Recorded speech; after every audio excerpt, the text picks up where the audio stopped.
Hello dear students, welcome to Nirbhar Academy. I hope you all be fine and happy. I am your English teacher. My name is Jyoti.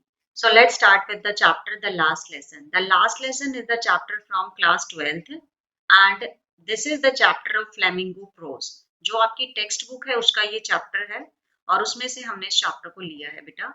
The last lesson is written by Alfonso Daudet. Alfonso Daudet was a French author. एक French author थे and he was famous for writing short stories and novels with a blend of realism, humor and sentiments. बहुत अच्छी उनकी कहानियां होती थी, full of sentiments होती थी. And his father was a silk manufacturer. Silk manufacturing का वो काम किया करते थे. He had a very depressing boyhood. जो उनका बचपन था वो बहुत अच्छा नहीं था. And he began writing short stories and fiction at the age of 14 only. And why he was writing? Because to earn, to make his living. So, and he also worked as a writer for Figaro newspaper. Figaro newspaper के लिए उन्होंने as a writer भी काम किया था. And after few years, कुछ सालों के बाद, he got enlisted in the army and he fought Franco-Persian War. जो चैप्टर में हम पढ़ने वाले हैं वो उस वॉर के अंदर उन्होंने पार्टिसिपेट किया था. And this short story the last lesson is one of his best story. उनकी एक सबसे बेस्ट स्टोरीज में से एक है जिसमें उन्होंने हमें बताया है कि किस तरीके से जो फ्रांस था उसका जो फॉर्च्यून था it was completely changed. And we will see that through the eyes of a small boy. एक छोटा सा बच्चा है फ्रेंड्स, उसकी आईज के थ्रू इस चेंज को इस चैप्टर में हम लोग देखने वाले हैं. So it was all about the author Alphonse Daudet. Alphonse Daudet के बारे में मैंने आपको बता दिया बेटा, ऑथर के बारे में, क्योंकि जब हम किसी चैप्टर को करते हैं तो उस ऑथर के बारे में भी जानना थोड़ा सा हमें जरूर चाहिए. सो अब हम कर लेते हैं बेटा स्टोरी मैप को. जो बेटा स्टोरी मैप है आपका वो बहुत ही इंटरेस्टिंग है. इंटरेस्टिंग क्यों है? क्योंकि इस स्टोरी मैप के थ्रू आप देखेंगे कि इसके जो मेन कैरेक्टर्स हैं वो कौन है. जब भी हम कोई स्टोरी मैप करते हैं तो उसमें जो 4 थिंग्स होती हैं वो बहुत ही ज्यादा मैंडेटरी होती हैं, जिसमें सबसे पहले आपका होता है मेन कैरेक्टर्स, उसके बाद बेटा उसकी सेटिंग आती है, बैकग्राउंड आता है और लास्ट में उसका थीम आता है. So one by one we will discuss all these things and I hope आपको ये चैप्टर बहुत अच्छे से समझ में आएगा. आप एक एक चीज को बहुत अच्छे से क्लैरिफाई करेंगे. So let's begin your chapter. Yes बेटा. सो मेन कैरेक्टर्स में जो सबसे पहले है इसमें वो है friends. Friends is a school going boy. Friends FRANZ. Friends कौन है यहाँ पे? स्कूल बॉय है. ठीक है. उसके बाद है बेटा जो दूसरा करेक्टर है वो है मंसियर हैमल. MONSEIUR. मंसियर हैमल. आपने अपने टेक्स्ट बुक में देखा होगा कि पूरी टेक्स्ट बुक के अंदर इनको एम हैमल करके बोला गया है. मंसियर हैमल जो है बेटा एक फ्रेंच वर्ड है जो कि मिस्टर के लिए यूज किया जाता है. सो यहाँ पर पूरे चैप्टर में आपको एम हैमल ही लिखना है. मिस्टर हैमल आप नहीं लिखेंगे. Just write down M Hamel because monsieur is already use for mister in French. ठीक है, इन फ्रेंच लैंग्वेज. सो मंसियर हैमल कौन है? फ्रेंच टीचर है. ठीक है, monsieur Hamel is a French teacher. इसमें हमारे पास और भी कैरेक्टर्स आपको देखने को मिलेंगे, बट यहाँ पर अगर हम मेन कैरेक्टर्स की बात करते हैं तो 2 मेन कैरेक्टर्स हमारे पास है. फ्रेंड्स जो कि एक स्कूल बॉय है और दूसरा है मंसियर हैमल जो कि फ्रेंच टीचर है. अब हम बात कर लेते हैं बेटा सेटिंग की. देखिए जो हमारी स्टोरी है उसको सेट कहाँ किया गया है, ये भी एक बहुत ही इंपॉर्टेंट थिंग है. जो हमारी यहाँ पे स्टोरी है इसको सेट किया गया है बेटा फ्रांस में. ठीक है. The story is set in France. The story is set in France during Franco-Persian War. Franco-Persian War. ठीक है. सो अब हमने डिस्कस कर लिया कि स्टोरी को कहां पर सेट किया गया है. अब बच्चे हम आ जाते हैं स्टोरी के बैकग्राउंड पे। जो स्टोरी है उसका बैकग्राउंड क्या है, ठीक है। सो स्टोरी का जो बैकग्राउंड है वो मैं आपको बता देती हूँ कि जो फ्रेंको पर्शियन वॉर है वो पर्शिया और फ्रांस के बीच में लड़ा गया और उसमें जो फ्रांस था वो हार गया था, ठीक है ना। सो यहाँ पर इस चीज को हम यहाँ पे डिफाइन करने वाले, क्या होगा, इन द वॉर, जो फ्रेंको पर्शियन वॉर आपका हुआ, in the war France was, in the war France was defeated by Persia, ठीक है। वो हार गया था जो ये वॉर हुआ था, ठीक है। And the French district of, जो यहाँ पे हम बात करने वाले डिस्ट्रिक्ट्स के बारे में, the French districts, the French districts of Alsace and Lorraine and Lorraine went into Persian hands, went into Persian hands, ठीक है। एंड जैसे ही उन्होंने उनको दो डिस्ट्रिक्ट्स को कैप्चर किया, अब स्टोरी में हमारा क्या चलेगा, अल्सिस का चलेगा। अल्सिस में ये सारा जो स्टोरी है आपका वहां पर सेट किया गया है और उसी में हम उसमें देखेंगे कि इस तरह के चेंजेस आते हैं। तो जैसे ही उन्होंने उसको, उनके दो डिस्ट्रिक्टों को कैप्चर किया, उनका सबसे पहला काम क्या था, दे discontinued, they discontinued the teaching of, they discontinued the teaching of French language in these two districts, two districts, ठीक है।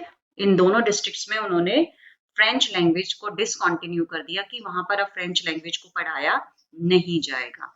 And orders from Berlin,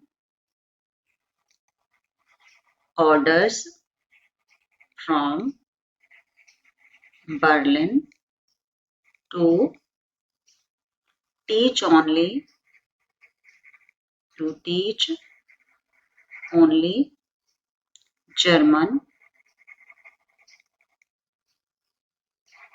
in schools, ठीक है। वहां पर उन्होंने एक ऑर्डर पास कर दिया कि फ्रेंच लैंग्वेज को डिसकंटिन्यू कर दिया जाएगा और वहां पर सिर्फ वहां के जो स्कूल्स हैं उनमें क्या करना है, जर्मन को ही उन्होंने पढ़ाना है। सो French teachers, so French teachers were ordered to leave schools, कि उनको ऑर्डर मिल गया है कि उनको छोड़ करके जाना है। M Hamel is one of them, one of them, ठीक है बेटा। सो स्टोरी का बैकग्राउंड क्या है कि जो फ्रांस है उसको डिफीट कर दिया गया है यहाँ पे, और यहाँ पर सिर्फ जो उनके जो दो डिस्ट्रिक्ट्स थे अल्सेस और लॉरेन, वो पर्शियन ने अपने अंडर में कर लिए, उनके कंट्रोल में आ गए हैं। और उनका जो सबसे पहला काम था वो ये था कि उन्होंने टीचिंग ऑफ फ्रेंच वहां पर बिल्कुल खत्म कर दिया उसको, और वहां पर उन्होंने ऑर्डर्स आगे बर्लिन से कि जो जर्मन लैंग्वेज है उसको ही उन स्कूल्स के अंदर पढ़ाया जाएगा। और जो फ्रेंच टीचर्स थे जो स्कूल्स के अंदर फ्रेंच टीचिंग किया करते थे, फ्रेंच लैंग्वेज बच्चों को पढ़ाते थे, उनको ऑर्डर दे दिया गया कि अब आपको ये जगह छोड़कर, ये स्कूल छोड़ करके यहाँ से जाना है। यस बेटा, अब हम बात कर लेते हैं थीम की। यस, अब हम बात करते हैं बेटा थीम की कि इसका जो हमारी स्टोरी है इसका थीम क्या है। सो अगर हम थीम की बात करें तो it is about the necessity of education. Necessity of education इसमें आपको देखने को मिलेगा कि बच्चा पहले कितना इग्नोर करता है और उसके बाद वो कितना ज्यादा रिपेंट करता है कि उसने इससे पहले इसको कोशिश क्यों नहीं की, अपनी लैंग्वेज को सीखने की कोशिश क्यों नहीं की। सो यहाँ पर अगर हम थीम की बात करते हैं बेटा, तो थीम क्या बताता है? It deals with the importance of education. It deals with the importance of education and and necessity of and necessity of learning and respecting learning and respecting of one's language. देखिए कितना सुंदर यहाँ पे theme दिया गया है कि deals with the importance of education, की जो इम्पोर्टेंस ऑफ एजुकेशन है वो क्या, एजुकेशन किसी की भी लाइफ में कितनी मायने रखती है, एंड साथ ही साथ वो बताता है कि necessity of learning and respecting of one's language, कि अगर आप किसी लैंग्वेज को सीख रहे हैं तो आपने उसको सीखना भी है और साथ ही साथ उसको रिस्पेक्ट भी करना है. हमें किसी को बाउंड नहीं करना है कि आप हमारी लैंग्वेज को सीखिए ही सीखिए, हम किसी को फोर्स नहीं कर सकते हैं, जो कि इस चैप्टर में हुआ है, जो कि पर्शिया ने किया है, किसके साथ? फ्रांस के साथ में, कि आपको अपनी फ्रेंच लैंग्वेज छोड़नी है and you are bound to learn only German language. ठीक है, सो ऐसा नहीं करना है. सो यहाँ पर जो थीम है वो क्या बताता है हमें कि it deals with the importance of education, जो कि फ्रांस, जैसे फ्रांस जैसा बच्चे और भी होते हैं बहुत सारे स्कूल में जो अपनी लैंग्वेज को सीखने से थोड़ा सा पीछे हटते हैं. एंड फिर उसके बाद दूसरा आ गया है कि necessity of learning and respecting of one's language, कि जब भी हम किसी लैंग्वेज को सीखते हैं तो हमने उन्हें सीखना भी और साथ ही साथ उसको रिस्पेक्ट भी करना है. और इसमें it raises the burning question, वो भी एक बहुत इंपॉर्टेंट है. It raises a burning question, a burning question. एक यहाँ पे क्वेश्चन भी आपका आएगा, चैप्टर में भी आएगा यहाँ पे, लेकिन यहाँ पे जैसे ही फ्रांस उन पीजन्स को देख करके एक यहाँ पे कुछ वो कमेंट करता है, तो उसके थ्रू यहाँ पे क्वेश्चन आता है. वो कौन सा है? Through the words of France. It raises a burning question through the words of France. France तो क्या होते हैं? Will they make them, will they make them, will they make them sing in German, sing in German, will they make them sing in German, even the peasants, even the peasants, even the peasants. ठीक है, ठीक है. यहाँ पे देखिए कितना सुंदर उसने यहाँ पे कमेंट किया है कि will they make them sing in German even the pigeons, क्या वो पिजन्स को भी बाउंड करेंगे कि उन्हें जर्मन लैंग्वेज को सीखना है. ठीक है ना. सो यहाँ पर उसने बहुत ब्यूटीफुली कमेंट किया है और हमें यहाँ पे ये सीखने को भी मिलता है. क्या मिलता है? When even the birds, when even the when even the birds and animals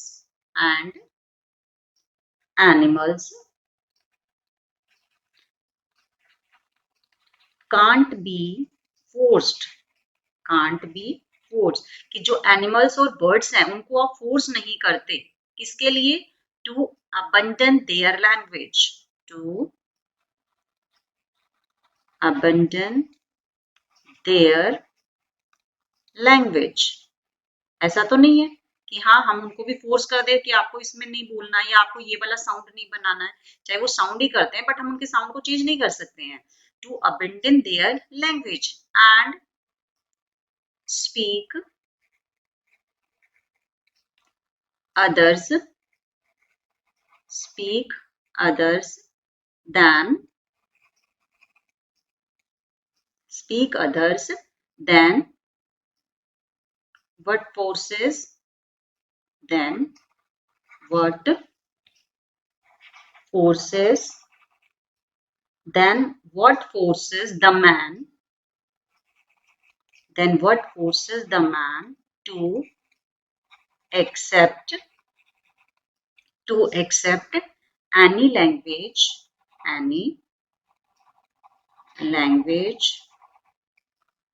other than their own, other than their own. So ये बेटा हमारा थीम था जिसमें importance of education, necessity of learning and respecting of one's language और एक burning question भी यहाँ पे आता है जो कि किसके थ्रू है, वर्ड्स ऑफ फ्रांस, जो कि ये बताता है जैसे ही उसने देखा that pigeons were making sound, वो जैसे ही छत के ऊपर बैठे हुए हैं तो वो कुछ साउंड कर रहे हैं, तो जैसे ही उसने उसको देखा तो उसने सोचा will they make them sing in German. दैम कौन है ये यहाँ पे, जो जर्मन है, जो पर्शियन है, उनके लिए यहाँ पे आया कि क्या वो इनको भी मजबूर करेंगे कि वो भी किसमें गुनगुनाए, जर्मन में गुनगुनाए, किनको, इवन द पिजन्स। तो पिजन्स के थ्रू उसने सबको ही बोला है कि जितने भी एनिमल्स होते हैं या जितने भी बर्ड्स एनिमल्स जो भी हैं, जब हम उन्हें फोर्स नहीं कर सकते कि उनको अपना लैंग्वेज को छोड़ना है, उनको अपना साउंड को छोड़ना है, then when even the birds and animals can't be forced to abandon their language and speak others, कि जब हम उनको फोर्स नहीं करते हैं, then what forces the man to accept any language other than their own.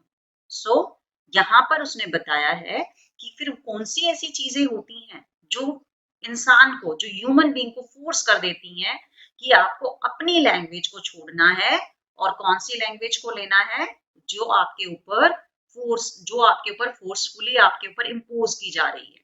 सो यहाँ पर ये एक बहुत ही इंपॉर्टेंट थिंग हमें सीखने को मिलती है कि जब हम किसी दूसरी लैंग्वेज को सीखते हैं तो उसको सीखने के बाद ऐसा नहीं होता कि हाँ हम दूसरों को भी जबरदस्ती उसके ऊपर इम्पोज करेंगे कि मैंने सीखा है तो आप भी सीखिए। हमें दूसरी लैंग्वेजेस को सीखना भी है बट साथ ही साथ उसकी रिस्पेक्ट भी करनी है, अपनी लैंग्वेज की भी रिस्पेक्ट करनी है, दूसरे की लैंग्वेज की भी रिस्पेक्ट करनी है।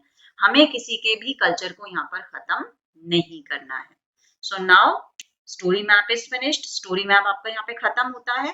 अब हम आ जाते हैं conceptual understanding of the chapter. अब हम करेंगे नोट्स, जो नोट्स हैं उसके बारे में बात करते हैं। ऑथर के बारे में और स्टोरी मैप के बारे में हमने डिस्कशन किया था। अब हम बेटा करने वाले हैं conceptual understanding of the chapter. It means मैंने चैप्टर को थोरोली रीड करने के बाद आपके लिए बहुत ही इंपॉर्टेंट नोट्स जो है वो रेडी किए हैं and after getting that notes, आप जैसे ही नोट्स को मेरे साथ देखेंगे, डिस्कस करेंगे, तो आपको पूरा चैप्टर जो है वो कंप्लीट रीड करने की बिल्कुल जरूरत नहीं पड़ेगी, आपको पूरा चैप्टर बहुत अच्छे से समझ में आ जाएगा। So let's start with the notes. Notes से स्टार्ट करते हैं बेटा। जैसे मैंने आपको बताया था कि जो स्टोरी मैप है उसमें हमारे पास मेन कैरेक्टर्स थे, जिसमें जो पहला कैरेक्टर था हमारा वो था फ्रांस, जो कि स्कूल बॉय है। तो हमारा जो चैप्टर यहाँ पे स्टार्ट होने वाला है वो भी कहाँ से स्टार्ट होगा, आपके फ्रांस से ही शुरू होगा। जो फ्रांस जो मेन कैरेक्टर है उससे आपका चैप्टर का बिगिनिंग है। और अगर बेटा आपको स्टोरी मैप में कोई भी डाउट है तो आप उस वीडियो को एक बार और देख सकते हैं, आपको और अच्छे से वो समझ में आ जाएगा। ठीक है, so let's continue with the notes. Notes से स्टार्ट करते हैं। सो बेटा इसमें जब हमारा चैप्टर स्टार्ट होता है, हमारे चैप्टर की जब बिगिनिंग होती है तो उसके अंदर क्या आता है कि जो फ्रांस है, जो हमारे इस चैप्टर का मेन हीरो है, वो कौन है, फ्रांस है, जो कि स्कूल गोइंग बॉय है। ठीक है, सो वो नरेटर भी है because he is explaining the chapter, वो एक्सप्लेन भी कर रहा है उस चैप्टर को। तो यहाँ पर जब मेरा चैप्टर स्टार्ट होगा तो इसमें क्या आ जाएगा कि वो हमें दिखाएंगे कि किस तरीके से जो फ्रांस है स्कूल की तरफ जा रहा है बट उसको बहुत ही ज्यादा डर लग रहा है। ठीक है, यहाँ पे फ्रांस के वो कौन है, नरेटर, नरेटर है हमारी स्टोरी का। सो यहाँ पे जब हम स्टार्ट करेंगे तो क्या करेंगे, नरेटर्स फियर। ठीक है, वो डरा हुआ है बहुत ज्यादा, नरेटर्स फियर। जो हमारा मेन पॉइंट है वो कौन सा है, नरेटर, नरेटर्स, और ब्रैकेट में हम डाल लेते हैं नरेटर कौन है, फ्रांस, जो फ्रांस है उसका डर, कि वो किस वजह से डरा हुआ है। ठीक है, so one by one now we will discuss the reason. First reason was that he was late for school. क्या था? वो स्कूल के लिए काफी लेट हो गया था। ठीक है, सो उसको किस चीज का डर था? फियर ऑफ पनिशमेंट, कि अगर वो स्कूल पहुंचेगा तो जो एम हैमल उसके टीचर है, फ्रेंच टीचर है, वो उसको पनिशमेंट देंगे। उसके बाद बेटा जो तीसरा डर है वो क्या है उसका? That he was a slow learner. Slow learner है वो, थोड़ा सा चीजों को धीरे सीखता है। ठीक है, स्लो लर्नर, थोड़ा पढ़ाई में क्या है, चीज वो वीक है थोड़ा सा, तो चीजों को वो धीरे से सीखता है। और इसीलिए उसने अपना होमवर्क भी कंप्लीट नहीं किया है। तो उसने कौन से, उसके टीचर ने उसको दिए थे रूल्स ऑफ पार्टिसिपल्स। जैसे आप इंग्लिश में रूल्स ऑफ पार्टिसिपल्स करते हैं, ऐसे ही फ्रेंच लैंग्वेज में भी पार्टिसिपल्स होते हैं। तो उसके टीचर एम हैमल जो कि फ्रेंच टीचर हैं, उन्होंने उसको रूल्स ऑफ पार्टिसिपल लर्न करने के लिए दिए हैं, तो उसने वो लर्न नहीं किए हैं। सो इसीलिए did not learn, did not learn rules of participle. अब होमवर्क नहीं किया है तो ऑब्वियस है बच्चा जो है वो डरेगा। सबके साथ यही रहता है कि जब हम होमवर्क नहीं करते हैं, टीचर कुछ भी काम देता है, तो हम क्या कोशिश करते हैं कि स्कूल को बंक कर देते हैं। तो यही चीज उसके दिमाग में भी सबसे पहले आती है। कौन सी आती है? Thought of bunking the school. Yes, क्या स्कूल से छुट्टी कर लेते हैं, स्कूल को बंक कर देते हैं। ठीक है, उसके बाद जैसे ही उसके दिमाग में आता है कि स्कूल से बंक कर लेते हैं, तो जो भी उसको बाहर, जो वहाँ का जो बाहर उसको जो भी चीजें दिखती हैं, वो सारी की सारी उसके लिए कहीं ना कहीं अट्रैक्शन का कारण है। तो यहाँ पे हम डिस्कस करेंगे कि उसके लिए टेम्पटेशन क्या है। स्कूल उसके लिए इतना ज्यादा अट्रैक्टिव नहीं है जितना ज्यादा और सारी चीजें हैं। उसके लिए जो अट्रैक्शन का रीजन है वो क्या है? बाहर खेलना, अच्छे से एंजॉय करना। ठीक है, तो वही जैसे सारे बच्चे करते हैं, तो इसी तरीके से उसको जो, उसके लिए जो टेम्पटेशन है, बाहर रुकने का जो उसका कारण है, वो कौन सा है? टेम्पटेशन। अब हम टेम्पटेशन डिस्कस करेंगे कि जिसकी वजह से उसने सोचा कि आज मैं स्कूल को बंक कर देता हूँ और आज का पूरा दिन मैं बाहर गुजारता हूँ, अपना स्पेंड करता हूँ। तो टेम्पटेशन क्या है उसके लिए? ब्राइट सनी डे, ये उसको बहुत खुश करती है चीजें। उसके बाद बर्ड्स चिर्पिंग, बर्ड्स की आवाजें, साउंड उसको सुनाई दे रहा है, तो वो भी उसको काफी अट्रैक्टिव लगता है। तो इसीलिए वो सोचता है कि बर्ड्स चिर्पिंग उसके लिए काफी ज्यादा अट्रैक्टिव है, क्यों ना वो उनको ही सुने आज। और जो तीसरी चीज थी वो क्या थी? कि जो पर्शियन सोल्जर्स थे वो ड्रिलिंग कर रहे थे वहां पे, जैसे मॉक प्रैक्टिस करते हैं ना सोल्जर्स, वो कर रहे हैं। जैसे मैंने आपको स्टोरी में आपने डिस्कस किया था कि जो पर्शियन सोल्जर्स हैं वो वहां पे आ चुके हैं, बिकॉज पर्शिया ने फ्रांस को डिफीट कर दिया है और उसको अपने अंडर कंट्रोल कर लिया है। तो जो दो डिस्ट्रिक्ट्स हैं वहां की, कौन कौन सी? अल्सेस और लॉरेन, वो उनके कंट्रोल में आ गई है। और जो फ्रांस है वो कहाँ से बिलोंग करता है? अल्सेस से बिलोंग करता है। तो वहां पर जो पर्शियन सोल्जर्स है वो ड्रिलिंग कर रहे हैं, तो उनको देखना उसको बहुत अच्छा लगता है, क्योंकि उसको जो रियलिटी है बेटा वो नहीं पता है कि पर्शियन ने उनके साथ क्या किया है और वहां से उन्होंने क्या उनके लिए कमांड भेजी है, वो उसको अभी तक नहीं पता है। और इसीलिए उसको लिए ज्यादा टेम्पटेटिंग क्या था? उन पर्शियन सोल्जर्स को देखना। तो इसीलिए तीसरी चीज कौन सी उसके लिए टेम्पटिंग थी? वो थी Prussian, Prussian soldiers drilling.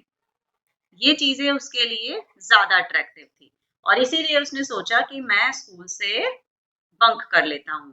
But उसके अंदर इतनी पावर थी, उसके अंदर इतना उसका जो पावर, उसके अंदर जो कंट्रोल करने की जो पावर थी अपनी फीलिंग्स और इमोशंस को, वो इतनी ज्यादा स्ट्रांग थी कि वो सारी कई सारी चीजें जो है वो रह जाती हैं। और वो क्या सोचता है? Strength to resist. देखिए यहाँ पे उसके अंदर इतनी पावर है कि वो अपने आप को कंट्रोल कर सकता है। And he controlled his temptation. Yes, ठीक है, अपनी जैसे ही उसने अपने लालच को कंट्रोल किया, हरिड ऑफ टू स्कूल, और जल्दी जल्दी वो अपने स्कूल की तरफ जाने लगा।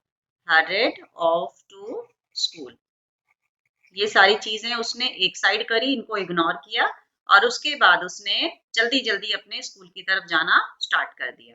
अब बेटा जो सेकंड पॉइंट मेरा आ जाता है वो आ जाता है town hall scene. Yes, town hall scene.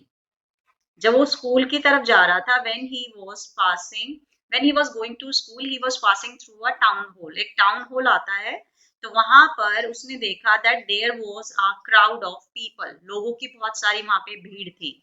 और क्राउड भी कहां पर था? Crowd in front of bulletin board. Yes, crowd in front of, in front of bulletin board. Bulletin board उनके लिए it was the source of news, जितनी भी उनको न्यूज मिलती थी वहां से वो बुलेटिन बोर्ड से ही मिलती थी। सो it was the source of bad news and lost battles. ठीक है, क्यों? क्योंकि वो लोग हार गए थे, सो इसीलिए इसको बोला गया source of bad news and lost battles. ठीक है, because France was defeated by Persia, और इसीलिए ये खबर भी उनको कहां से मिली बेटा? बुलेटिन बोर्ड से ही मिली। तो उनके लिए ये जो बुलेटिन बोर्ड है it was the source of bad news and lost battle. ठीक है, और जितने भी ऑर्डर्स होते थे कमांडिंग ऑफिसर्स के वो यहीं से उनको मिलते थे। कहां से? यहाँ बुलेटिन बोर्ड से। So orders of commanding officers, orders of commanding officers.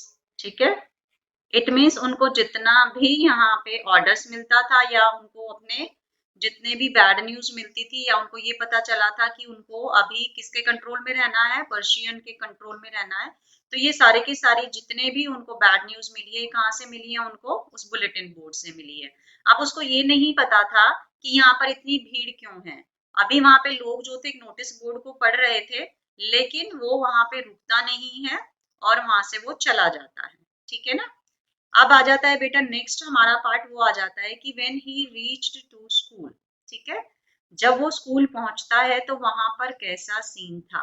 ठीक है, या सबसे पहले इसमें एक्चुअली क्या है कि ये आपको डिस्क्राइब किया गया है कि जब भी whenever we go to school, जब भी हम स्कूल जाते हैं तो उसमें जो यूजुअली जो चीजें होती रहती हैं उसको यहाँ पे एक्सप्लेन किया गया है। सो पहले यहाँ पे अनयूजुअल से पहले यूजुअल स्कूल सीन जो है उसको यहाँ पे डिस्क्राइब किया गया है। यूजुअल स्कूल सीन, ठीक है, जो हमें यूजुअली देखने को मिलता है। और वो क्या होता है बेटा? वो होता है great noise could be heard out in the street. Yes, great noise could be heard could be heard in the street in the street। ठीक है, अंदर जाने की तो जरूरत ही नहीं है, बच्चों का इतना शोर होता है स्कूल के अंदर कि जैसे ही स्कूल आने वाला होता है और उस गली के अंदर आप एंट्री करते हैं तो आपको ऑटोमेटिकली आवाजें आएंगी कि हाँ भाई स्कूल के अंदर बहुत सारे बच्चे हैं, they are making noise, could be heard. ठीक है, could be heard in the street. उसके बाद नेक्स्ट है opening and closing of desk. इनकी आवाजें आपको आएंगी, opening and closing of the desk.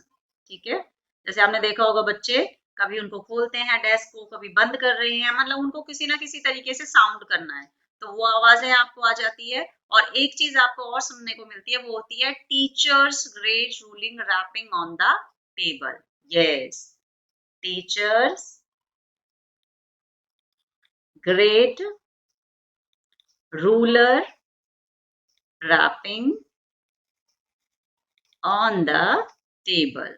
ठीक है, आजकल तो हम टीचर्स जो है स्टिक नहीं रखते हैं, लेकिन जो ऑल्डन डेज थे उसके अंदर जो टीचर्स थे वो स्टिक रखते थे और उनका होता था कि बच्चों को डराने के लिए वो बेंच के ऊपर उसको रैप किया करते थे, जैसे साउंड करते हैं ना, बजाते हैं लाइक दिस। तो ये जो तीन चीजें होती हैं बेटा, कहीं पे भी आप चले जाइए आपको इस तरह का जो साउंड है वो हमेशा सुनने को मिलेगा। ठीक है, गली से ही बच्चों की आवाजें आना शुरू हो जाती हैं, डेस्क की आवाजें आती है, कभी खुल रहा है कभी बंद हो रहा है। और जो टीचर होता है उसका जो रूलर उसके हाथ में होता है, उसका जो स्टिक उसके हाथ में होता है, वो बार बार टेबल के ऊपर उसे वो रैप करते हैं उसे बच्चों को डराने के लिए। तो ये जो सारी चीजें हैं ये सुनाई देती हैं। सो बेटा जब वो स्कूल में पहुंचता है तो यूजुअल सीन नहीं था, जैसा कि हमने यहाँ पे डिस्क्राइब किया कि ये यूजुअल सीन आपको वहां पे देखने को मिलेगा, बट ऐसा कुछ भी नहीं था। Unusual scene at school. ठीक है, अनयूजुअल कैसा था हम डिस्कस करेंगे। Unusual scene at school. ठीक है, अनयूजुअल क्यों था? सबसे पहले still and quiet as Sundays. ठीक है ना, still quiet as Sundays, still quiet still quiet as Sundays. जैसे संडे को बच्चों की छुट्टी होती है, स्कूल नहीं जाते हैं, तो जब वो स्कूल में पहुंचा तो उसने देखा कि जैसे संडे को कोई शोर शराबा क्लास में नहीं होता है क्योंकि बच्चे नहीं होते हैं, तो आज ऐसा क्यों है कि वहां पे स्टिलनेस थी, क्वाइटनेस थी, बिल्कुल शांति थी, किसी तरह की कोई आवाज नहीं थी। And classmates sitting at there benches. Yes, classmates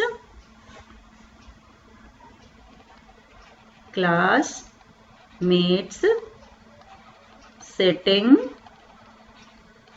at their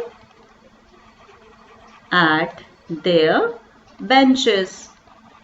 वो बाहर कोई नहीं खेल रहा था, कोई आवाज नहीं कर रहा था, सारे के सारे जो बच्चे थे चुपचाप अपनी क्लास में अपनी बेंचेस के ऊपर बैठे हुए थे। ठीक है। And teacher M Hamel quietly walking with his iron ruler. Yes, teacher M Hamel, M stands for Monsieur, French word है मिस्टर। ठीक है। Teacher M Hamel quietly walking with his iron ruler। ठीक है। वो चुपचाप क्लास के अंदर walking कर रहे थे और उनका जो आयरन रूलर था वो उनके हाथ में था। ठीक है। एंड जो सबसे ज्यादा उसको स्ट्रेंज लगा फ्रेंड्स को, वो क्या था, that he was speaking kindly. ठीक है, स्पीकिंग काइंडली, बहुत प्यार से वो बात कर रहे थे। वैसे उनका जो नेचर था वो काफी रूड था, वो बहुत ज्यादा प्यार से काइंडली बात नहीं करते थे, बट यहाँ पर वो बहुत प्यार से बात कर रहे थे। एंड वियरिंग ब्यूटिफुल, उनका जो ड्रेस था वो बिल्कुल अलग था। Wearing beautiful green coat, green coat, ये आपका क्वेश्चन भी बनेगा बेटा, मोस्ट इंपॉर्टेंट है कि उन्होंने क्या पहना हुआ था। ठीक है, wearing beautiful green coat, frilled shirt, frilled होता है बेटा जैसे हम झालर बना देते हैं ना, उसको फ्रिल्ड बोलते हैं, फ्रिलिंग वाली, जिसमें जो आपने देखा होगा कि जो फ्रॉक्स वगैरह होती हैं उनमें हम लोग फ्रिल्स लगा देते हैं, झल्लर्स लगा देते हैं, तो ऐसे ही उनकी शर्ट में फ्रिल्स लगी हुई थी, फ्रिल्ड शर्ट। ठीक है। And black silk cap, black silk cap, अब उन्होंने ये पहना हुआ था। ठीक है। अब स्ट्रेंज क्या था इसमें कि ही नेवर वोर एक्सेप्ट ऑन इंस्पेक्शन और एंड प्राइस डेज। ठीक है, इसमें जो सबसे ज्यादा जो उसको अजीब लगा, क्योंकि वो जो ड्रेस वो पहनते थे वो हमेशा इंस्पेक्शंस और प्राइस डेज पे पहना करते थे। ठीक है ना, तो हम इसको मेंशन करेंगे, नेवर वोर एक्सेप्ट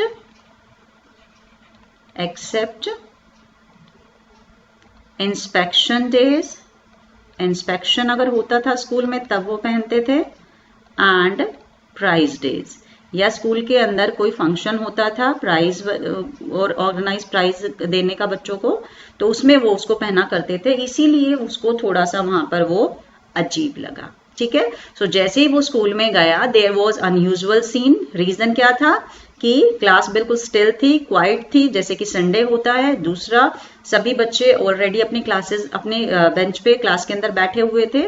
तीसरा, मिस्टर हैमल बहुत ही काइंडली बात कर रहे थे और उन्होंने अपनी स्पेशल ड्रेस पहनी हुई थी, और वो क्या था, उनका beautiful green coat, frilled shirt और ब्लैक सिल्क कैप। वो जो ड्रेस थी वो उसके लिए स्पेशल क्यों थी, क्योंकि उन्होंने देखा था बच्चों ने हमेशा कि वो सिर्फ इंस्पेक्शन डेज पे या फिर प्राइस डेज पे ही उसको पहनते थे।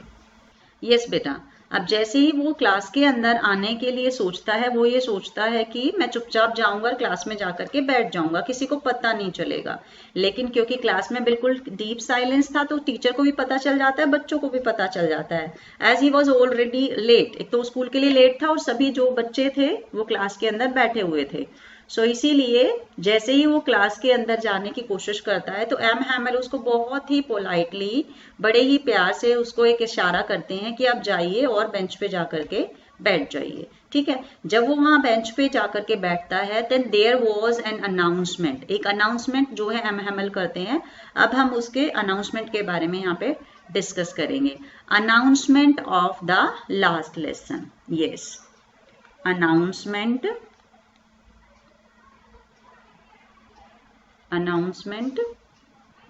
of the last lesson, ठीक है, announcement of the last lesson. So announcement of the last lesson, क्यों था ये last lesson, रीजन बताते हैं। last lesson in French, last lesson in French, ठीक है, उनकी जो फ्रेंच लैंग्वेज वो पढ़ा रहे थे उसमें आज उनका वो लास्ट लेसन है। रीजन क्या है, German to be taught in the schools of Alsace and Lorraine, ठीक है, German to be taught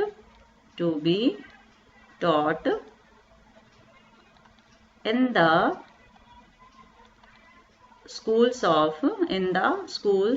of Alsace and Lorraine, क्योंकि ये जो दो डिस्ट्रिक्ट थे इनको कैप्चर कर लिया था पर्शियन रूलर्स ने।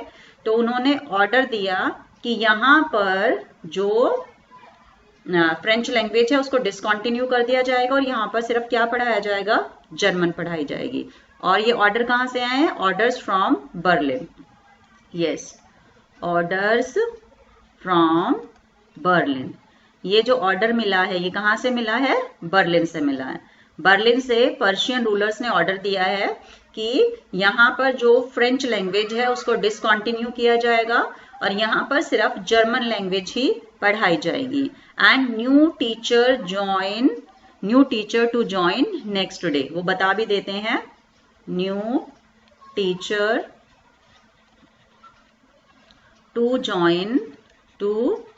Join the next day.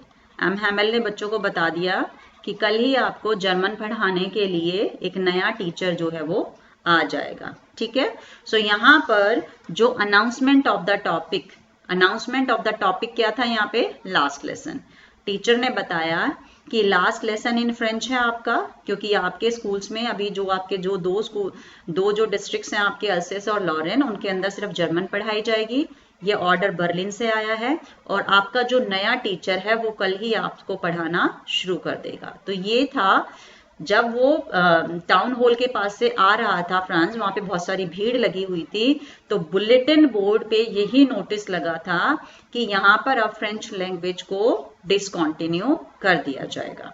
Yes बेटा, जैसे ही वहां पे अनाउंसमेंट होता है that this is the last lesson in French, ठीक है, तो वहां पर जो इफेक्ट है किस केस के ऊपर पड़ा है, बिकॉज वहां पे एक तो नरेटर बैठा हुआ है, नरेटर कौन है, फ्रेंड्स है, और साथ ही साथ वहां पर जो लास्ट बेंचेस हैं उसके क्लास के अंदर कुछ गांव वाले जो विलेजर्स हैं वो भी वहां पे बैठे हुए हैं।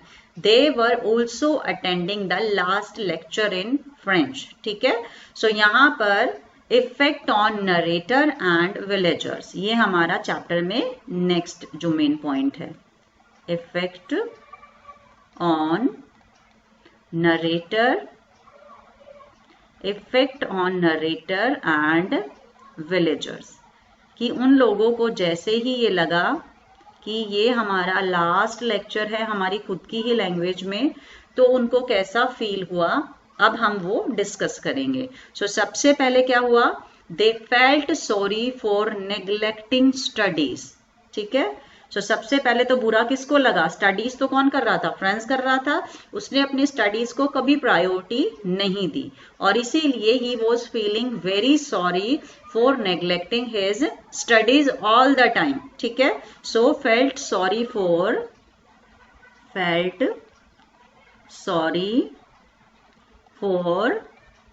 नेग्लेक्टिंग स्टडीज, ठीक है, उसने कभी प्रायोरिटी नहीं दी अपनी स्टडीज को, ठीक है ना।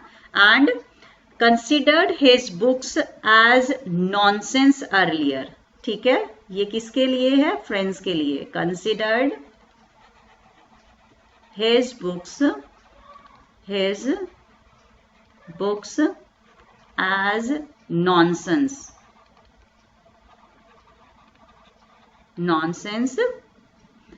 earlier. इस लेक्चर से पहले उसको हमेशा ये लगता था कि जो बुक्स हैं वो नॉनसेंस है, but now they seemed as friends. But now they seemed as friends. लेकिन अचानक से उसको अपनी किताबों से, अपने बुक्स से लगाव हो गया. वो उसको ऑटोमेटिकली अच्छी लगने लग गई.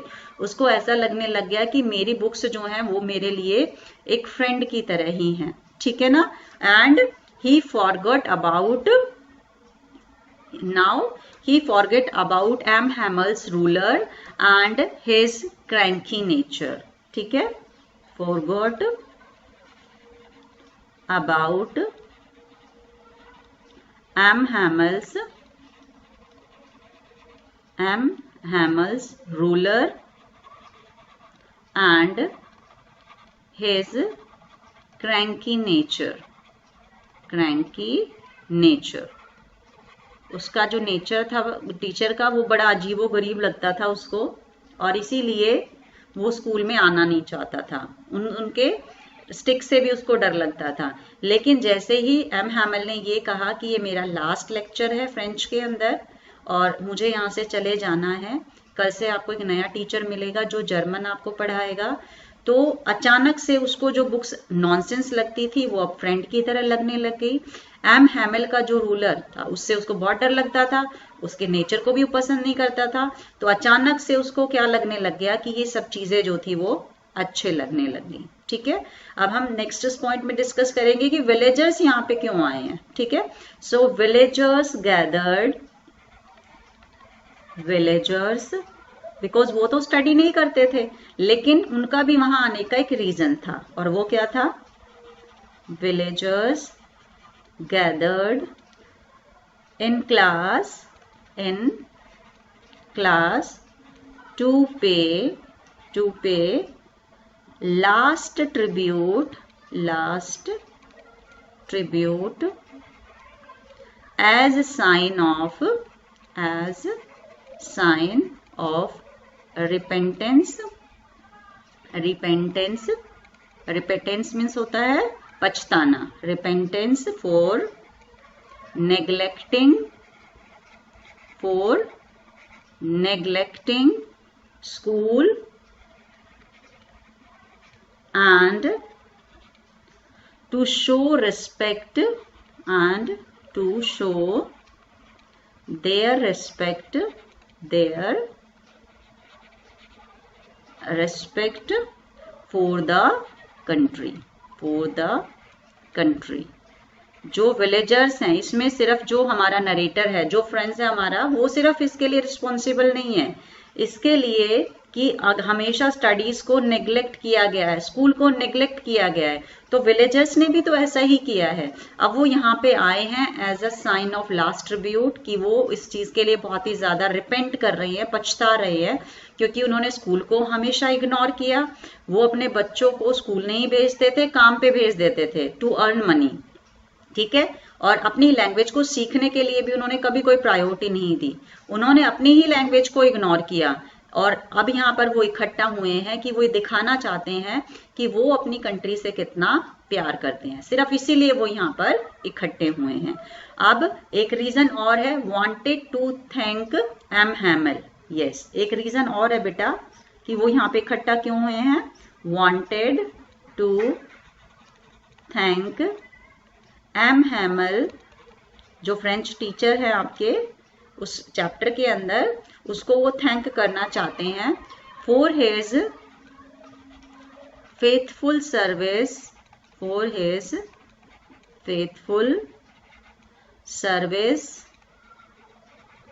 Of 40 years. अब आप ये देखिए, वो 40 ईयर्स से इस स्कूल के अंदर पढ़ा रहे हैं बट विलेजर्स ने कभी इस चीज को फील नहीं किया, ना स्टूडेंट्स ने कभी इस चीज को फील किया कि उनकी जो अपनी मदर टंग है, उनकी जो खुद की जो लैंग्वेज है, वो कितनी ज्यादा इंपॉर्टेंट है उनके लिए। और उनको कब ये चीज रियलाइज हो जाती है, जब उनको ये पता चलता है कि अब उनको अपॉर्चुनिटी मिलेगी ही नहीं कि वो अपनी लैंग्वेज को दोबारा सीख सके। और यही कारण है कि आज वो उस टीचर को जो पिछले 40 इयर्स से यहाँ पे सर्विस कर रहा है, लोगों को सिखाने की कोशिश कर रहा है फ्रेंच लैंग्वेज, लेकिन उन्होंने कभी उसको सीखने की कोशिश नहीं की।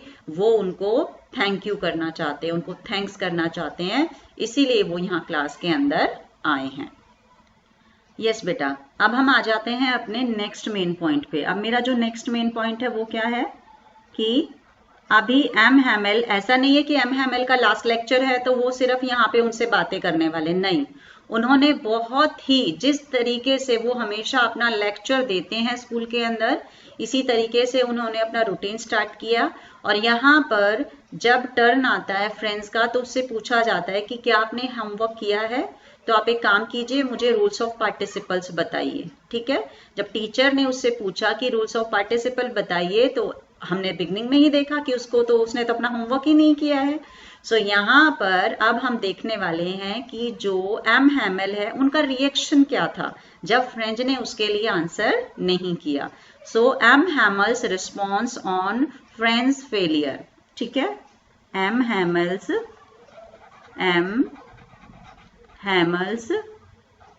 response on friends failure. Failure क्यों? क्योंकि जो टीचर ने उसको होमवर्क दिया वो तो उसने कंप्लीट किया ही नहीं, उसने आंसर ही नहीं किया। सो क्या था, friends could not recite the rules of participle. Yes, friends couldn't recite the rules of participles। वो उसको रिसाइट ही नहीं कर पाया क्योंकि उसने होमवर्क अपना किया ही नहीं था। और इसीलिए उसको इतना बुरा लगा कि पहली बार उसको ये चीज फील हो रही थी कि उसने अपना होमवर्क क्यों नहीं किया था, उसको बहुत बुरा लग रहा था। But M Hamel did not scold, M Hamel, but M Hamel did not scold, उसको डांटा नहीं, डिड नॉट स्कोल्ड। ठीक है, did not scold and he spoke kindly, बहुत प्यार से उससे बात किया कि ठीक है आप बैठ जाइए, उसको डांटा नहीं। पहली बार ऐसा हुआ कि टीचर ने होमवर्क के लिए पूछा, बच्चे ने आंसर नहीं किया और टीचर को गुस्सा नहीं आया। रीजन क्या था वो हम डिस्कस करेंगे। M Hamel's regret. ठीक है, एम हैमल्स रिग्रेट। अब इसमें देखिए रिग्रेट सबके पास है, पछतावा यहाँ पर सबको है, फ्रेंड्स को भी है, विलेजर्स को भी है और टीचर को भी है। ठीक है, अब यहाँ पर एम हैमल जो है बताते हैं कि ये बच्चा जो है वो होमवर्क नहीं करके लाया या उसने रूल्स ऑफ पार्टिसिपल्स रिसाइट नहीं किए, तो इसका भी रीजन है। उसके लिए वो खुद रिस्पॉन्सिबल नहीं है, उसके लिए हम सब रिस्पॉन्सिबल है कि उसने कभी भी अपनी स्टडीज को सीरियसली नहीं लिया। तो सबसे पहले वो क्या करते हैं, put blame on parents ignorance. ठीक है, put blame on parents ignorance.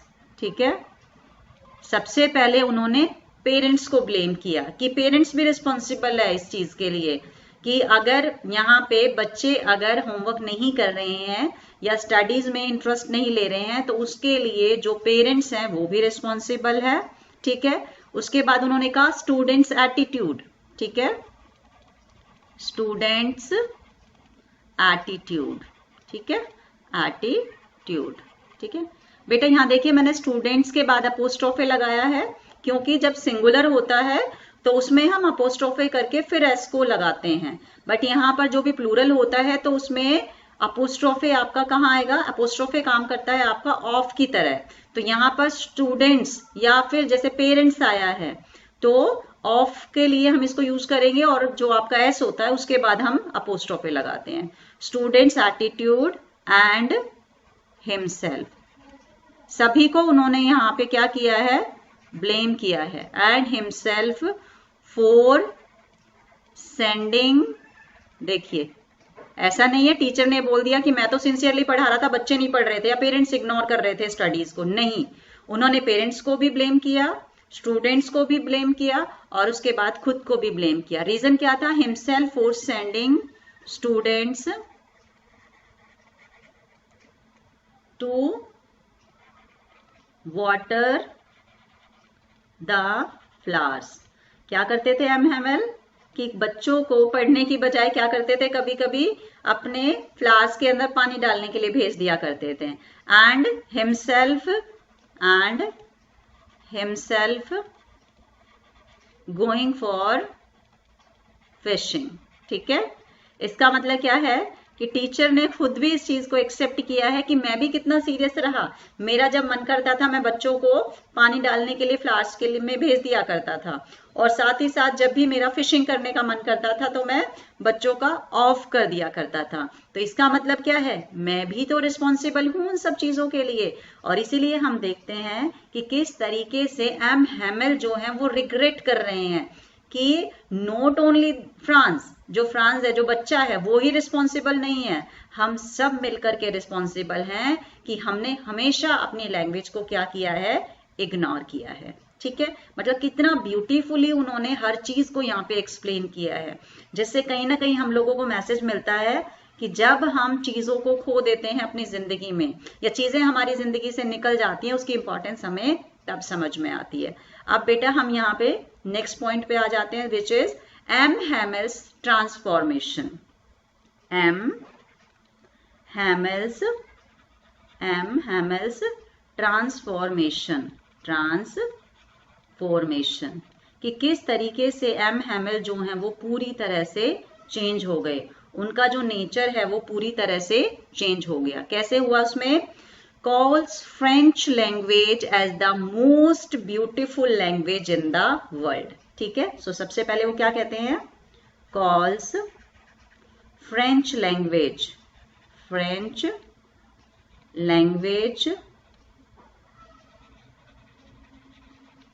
as the most beautiful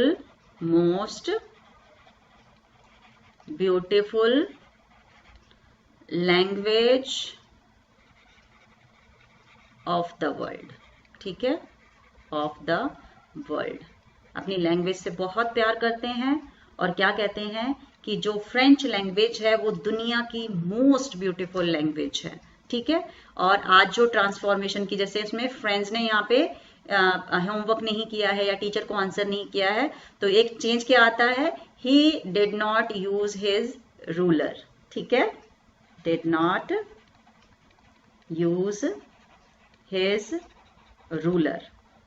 अगर बच्चों ने होमवर्क नहीं किया है तो उन्होंने अपनी स्टिक जो थी उसको यूज यहाँ पर नहीं किया, ये चेंज उनके अंदर आया।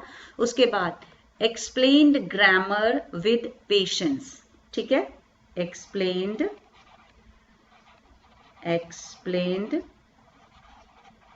Grammar with patience. ऐसा नहीं है कि लास्ट लेसन है तो उन्होंने अपना लेक्चर नहीं दिया, उन्होंने अपना ग्रामर का टॉपिक, क्योंकि ग्रामर पार्टिसिपल्स चल रहे थे तो ग्रामर का ही पार्ट है, तो उन्होंने यहाँ पे जो ग्रामर का जो टॉपिक है अपना वो बहुत ही पेशेंसली बच्चों को पढ़ाया। ठीक है, और wanted to import all his knowledge. ठीक है, देखिए कितना ब्यूटीफुल सेंटेंस है ये, wanted to impart all his knowledge.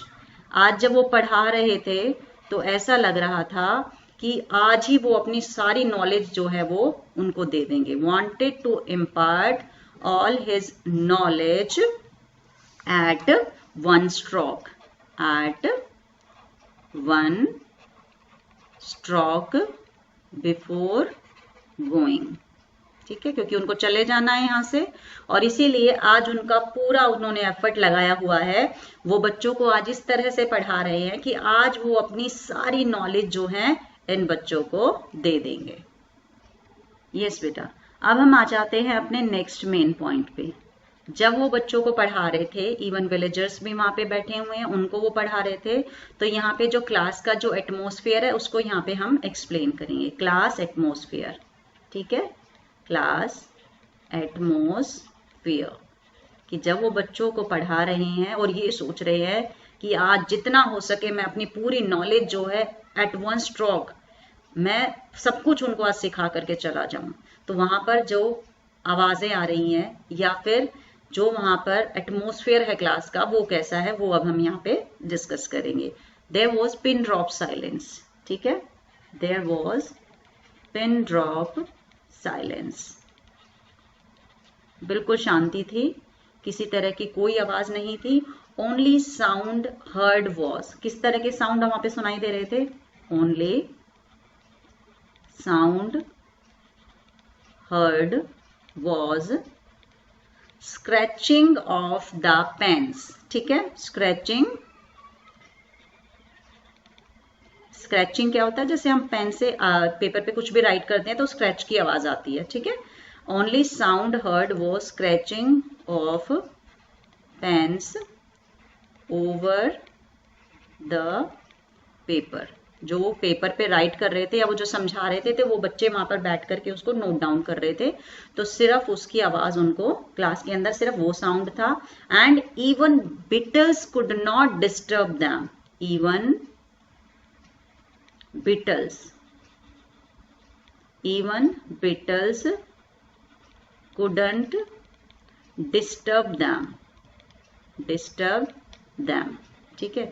मतलब यहाँ पर देखिए कि जब हम कभी भी सैड होते हैं तो कहीं ना कहीं उसमें नेचर का रोल भी होता है, तो यहाँ पे नेचर के रोल को देखिए कितना ब्यूटीफुली लिया है through beetles. Beetles is the part of, beetles are the part of nature, nature का ही वो पार्ट है। तो यहाँ पे बताया गया है कि जो बर्ड्स होते हैं या फिर जो इंसेक्ट्स होते हैं उनको थोड़ी ना पता होता है कि क्या चल रहा है क्या नहीं चल रहा है, लेकिन यहाँ पे बताया गया है कि हर जो भी कुछ भी वहां जो भी चीजें थी वो इतनी ज्यादा सीरियस थी कि हर कोई ये चाहता था कि आज का लेक्चर बहुत ध्यान से सुना जाए, किसी तरह की कोई डिस्टर्बिंग ना हो। और इसीलिए यहाँ पर नेचर का रोल भी एक आ रहा है, जिसमें ये बताया गया है कि इवन जो बीटल्स हैं उनको क्या पता क्या चल रहा है वहां पे, लेकिन वो भी नहीं आते हैं उस क्लास में उनको डिस्टर्ब करने के लिए। यानी कि वहां पर जो बर्ड्स हैं या एनिमल्स हैं या इंसेक्ट्स हैं उनका भी जो साउंड नहीं है, ऐसा लग रहा है कि जो नेचर है वहां पर, जो एटमॉस्फेयर है, वो भी टीचर को बहुत ध्यान से सुनने की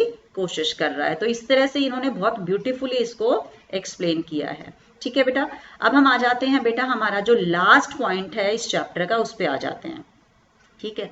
लास्ट क्या है यहाँ पे?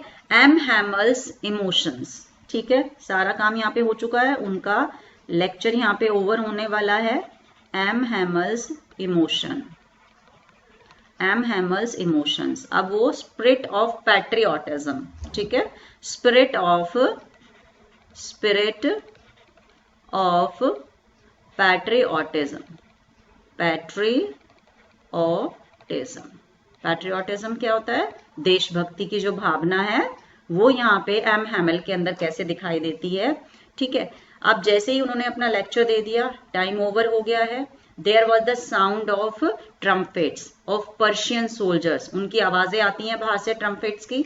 तो यहाँ पर ही लुक्ड पेल, जैसे उन्होंने आवाजें सुनी उनको लगा द चर्च क्लॉक स्ट्रक 12, जैसे ही वहां पे 12 बजे वो समझ गए कि यहाँ लेक्चर जो है वो खत्म करने का टाइम आ गया है।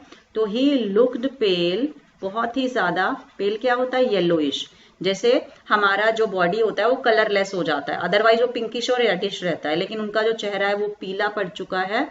एंड हिज वॉइस चॉक्ड, उनकी जो आवाज है वो बोल नहीं पा रहे हैं। हिज वॉइस चॉक्ड, ऐसा लग रहा है कि उनकी जो आवाज है वो चॉक हो गई है, वो नहीं बोल पा रहे हैं, ठीक है। बट विद फुल माइट, वो बोल नहीं पा रहे थे because he was overcome with emotions, बहुत इमोशनल हो गए थे। विद फुल माइट, बट फिर वो खड़े होते हैं चेयर पे से, और विद फुल माइट मीन जितनी उनके अंदर ताकत बची थी अभी फिलहाल, जितनी एनर्जी उनके अंदर बची थी, wrote as large as he could. जितना बड़ा वो उस बोर्ड के ऊपर, जो वहां बोर्ड लगा हुआ था उसके ऊपर जितना बड़ा वो लिख सकते थे, उन्होंने क्या लिख दिया? विव ला फ्रांस, विव ला फ्रांस, ये इन्होंने इतना बड़ा बड़ा लिख दिया, ठीक है, जिसका मीनिंग क्या है?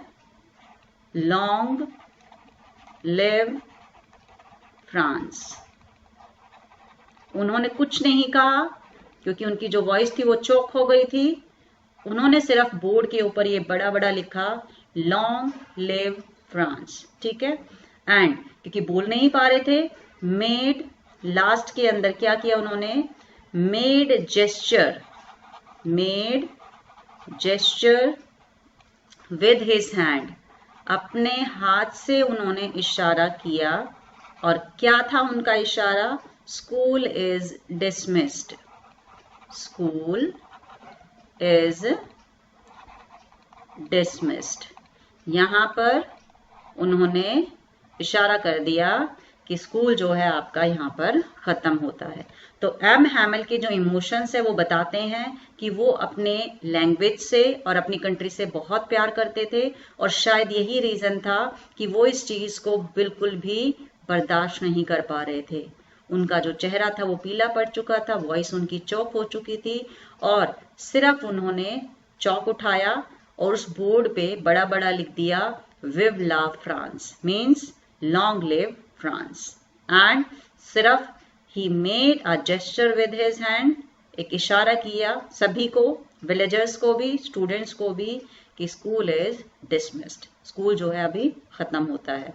खत्म होता है means after that you won't be able to learn your own language. अब आप जर्मन सीखोगे, अब आप फ्रेंच नहीं सीख पाओगे।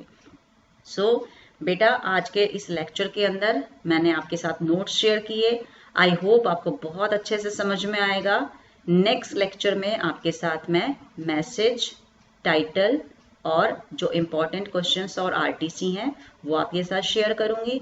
आई होप जो मैंने आपके लिए वर्क हार्ड किया है, ये जो नोट्स बनाए हैं, आपको किसी भी तरह का कोई भी डाउट इसके ऊपर नहीं रहेगा। And thank you so much for joining us and listening to me carefully. Thank you so much.